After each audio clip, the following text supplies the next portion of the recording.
si Dr. Jose Rotasio Rizal Mercado y Alonzo Realonda, pambansang bayani ng Pilipinas, isang ilustradong tubong Laguna kung saan dito sa Calamba, isang replika mula sa orihinal ay ang lugar kung saan siya lumaki kasama ang kanyang mga magulang at kapatid.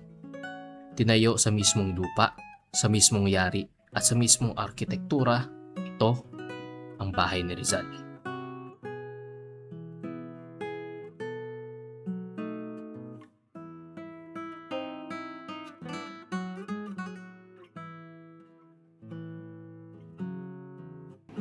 Ang bahay na ito ang isa sa mga pinakaimportanteng yugto sa buhay ni Rizal.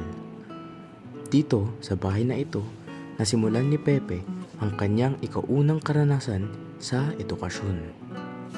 Siya ay unang natuto sa gabay ng kanyang ina na si Doña Teodora Alonso noong siya ay bata pa. Ito ang isa sa naging sanhi sa taglay na pag-iisip ni Rizal. Sa kanyang pagtanda, ang edukasyon ang nagbigay sa kanya ng tulay sa nasyonalismong pananaw. Siya ang isa sa mga nagtaguyod ng reforma para sa Pilipinas.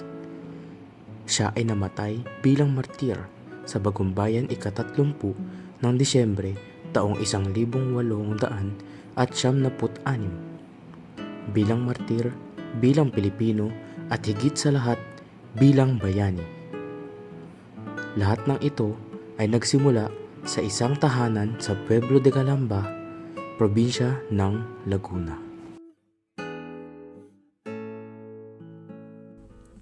Sa loob ng replika ng kanilang tahanan, makikita ang iba't ibang kagamitang pang-araw-araw ng pamilya ni Pepe.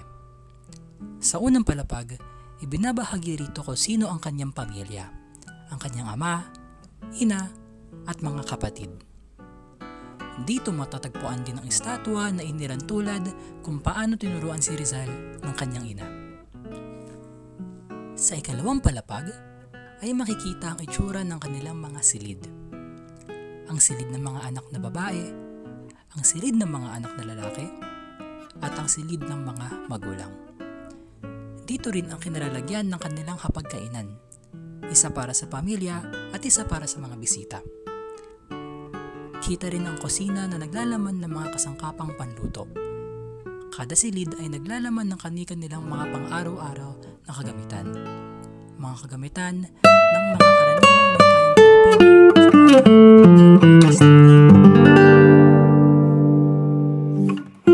Sa paglabas ng bahay, mula sa ikalawang palapag, matatanaw ang gusali sa paligid na naglalaman ng iba't ibang artepaktong may kaugnayan kay Pepe. Mula sa medyas na kanyang sinuot, sa sinuot niya na nakatibit hanggang sa pangitaas na sombrero. Sa kabilang eksibito, makikita ang iba't ibang uri ng litrato ni Pepe. Mga akda niya, Noli Me Tangere at El Filibusterismo.